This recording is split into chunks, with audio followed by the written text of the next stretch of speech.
With a struggling economy, a high unemployment rate, and tax hikes, Americans are concerned about the future of the country.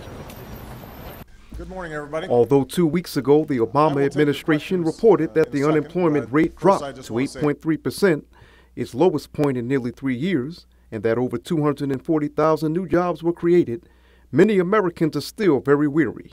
Over the weekend, President Barack Obama, in his weekly radio address, assured taxpayers that he would urge Congress to extend the payroll tax cut to prevent a tax hike affecting 160 million Americans. With this tax cut, now is not the time for self-inflicted wounds to our recovery. Now is the time for common sense action. And this tax cut is common sense. Many political analysts are saying that the president is making a wise move because this is an election year. And according to exit polls from the recent Republican primaries, the economy and jobs is the #1 concern for voters. I think we need jobs down here. How'd you hard for jobs? How'd you hard for jobs down here? Thank you. How'd you hard for jobs? How'd you hard for jobs? How'd you hard for jobs? How'd you hard for jobs at a living wage? How'd you hard for the people who are unemployed? How'd you hard for jobs? How'd you hard for jobs? How'd you hard for jobs at a living wage? We sat down with Larry Hamm, chairman of the New Jersey-based People's Organization for Progress, who for several months has been leading a daily jobs campaign to demand the creation of new jobs and higher minimum wages. Mr. Hamm, talk to us a little bit about the Daily People's Campaign that your organization has been involved in for, I'd say, 200 or so days. Yes, it's the People's Organization for Progress has initiated the daily protests for jobs, peace, equality, and justice. Today was the 229th day. We started on June the 27th, and we've been protesting every day at the intersection of West Market Street and Springfield Avenue for 229 consecutive days. We haven't missed a day.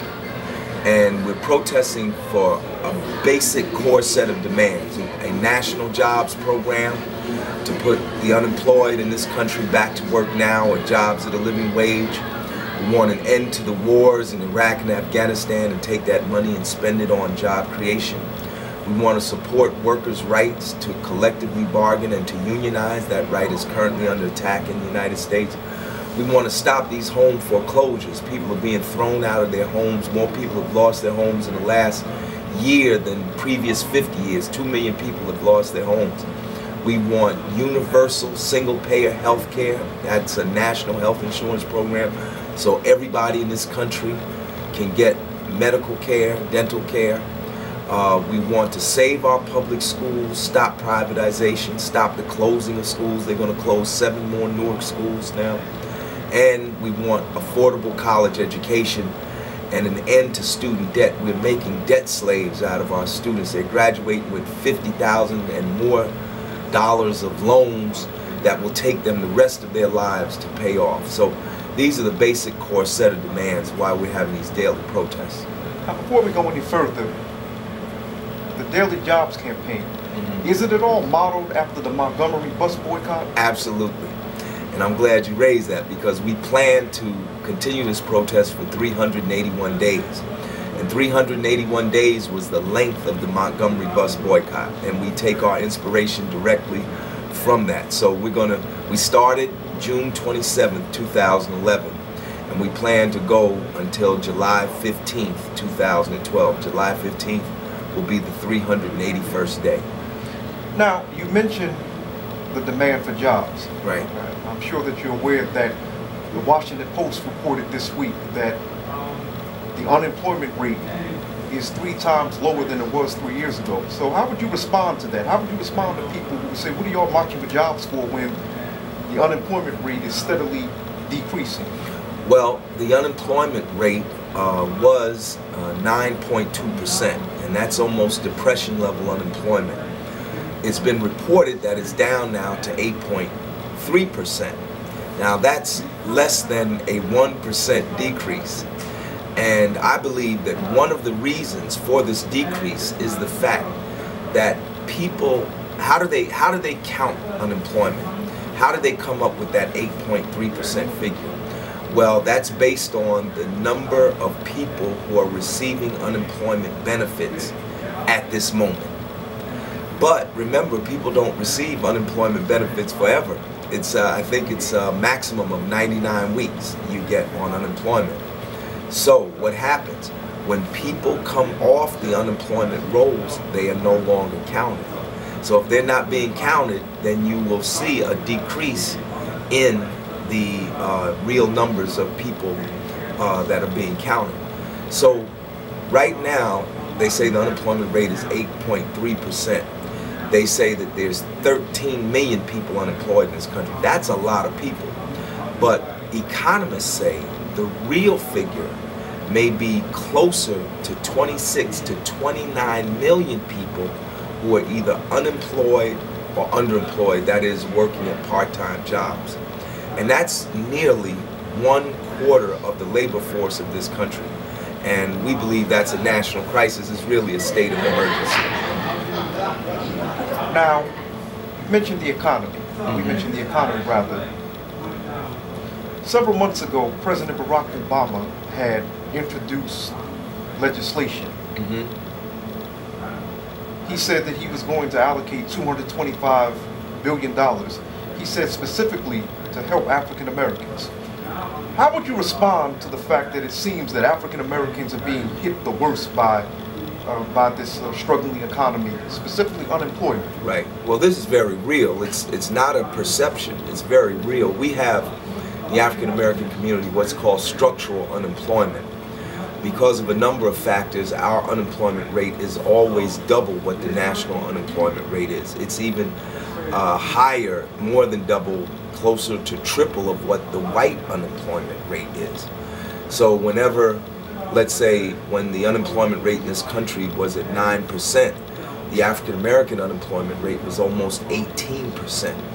We're always double. And then when you begin to drill down deep into specific segments of the African American community, it goes even higher. For instance, in urban areas, the unemployment rate for African Americans is usually triple that of the national average. And if you were to count just black men, ages say 16 to 25 years old, you're going to get unemployment rates of 50, 60, and 70% in some cities in this country. So whereas America may be close to depression level unemployment, African Americans have been at depression level unemployment for quite some time now, for several decades. Okay, now, how would you respond then to folks who would make the argument that African Americans should do what everyone else has done, pull themselves up, the old pull yourself up by your bootstraps mantra? How would you respond to that argument? And we now have a black president.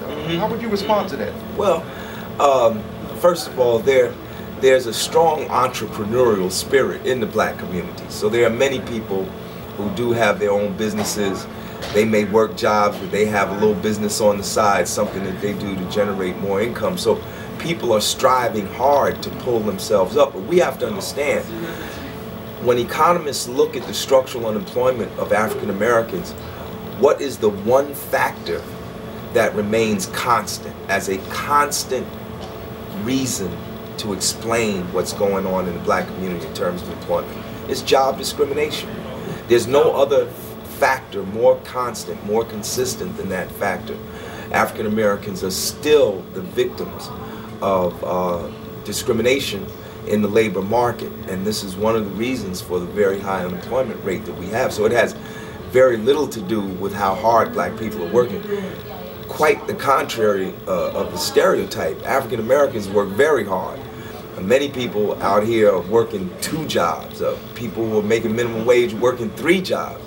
You know, people are working. In fact, American workers are putting in more hours than any other workers in any other industrialized country on the planet Earth, and that includes African Americans. So people are working harder, but they're taking home less. Their wages, the real wages of working people in this country, have not increased since 1978.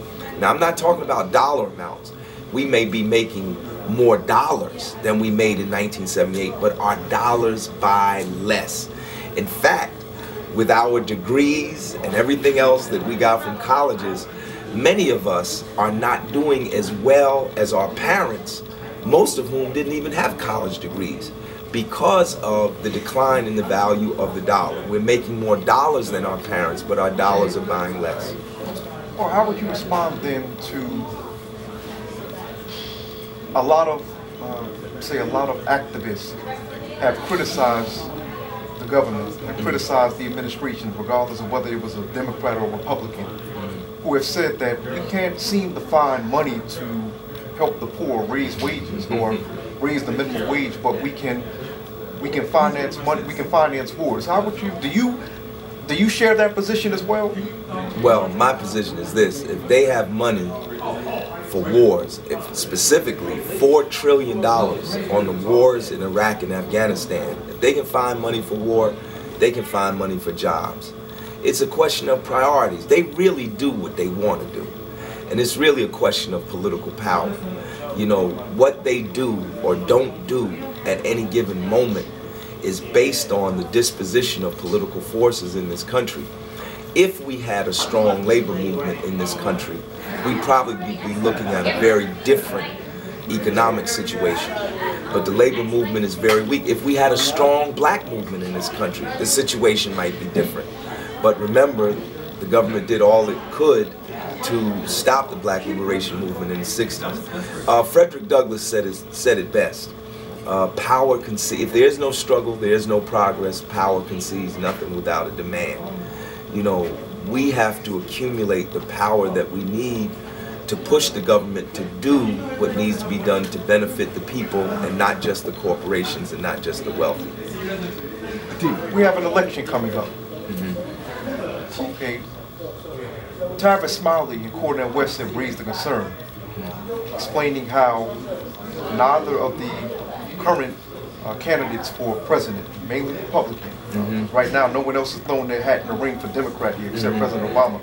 Their criticism of President Obama and these candidates is that in all of their campaign promises and even in the President's State of the Union, he has not, or they have not mentioned the word poor or poor person yet. What is your take on that? Well, I think Tavis. So you feel that? Do you share their concern Absolutely. that politicians are neglecting or abandoning the poor? I think Tavis Smiley and Cornel West are justified in their criticisms of the political candidates. The poor were very much absent from the debate in the election of 2008. And the poor are very much absent now. In fact, the way the poor got into the debate recently was because Mitt Romney said he didn't care about poor people. He said he cares about the middle class. So I think Tavis Smiley and Cornel West are on target with this criticism. And I know the criticism is painful for some, particularly those who are strong supporters of the president. But I mean, it is what it is. I mean, and somebody, that's one of the good things about these recent demonstrations, the Occupy movements, Occupy Wall Street and all the other, it kind of forced the political dialogue in this country to move, to shift from the extreme right. And now you hear people talking about the 1%, you know, the wealthiest, and the 99%, the rest of us. So that's helped shift the dialogue. So I'm hoping that we will hear more when the primaries are over and the general election begins. Okay, well, Mr. Hamm, we thank you for your time. We wish you luck. All right, thank you. Thank you very much. Thank you, Dashawn. Take care. I'm Dashawn Farad, and you're watching Our News Now.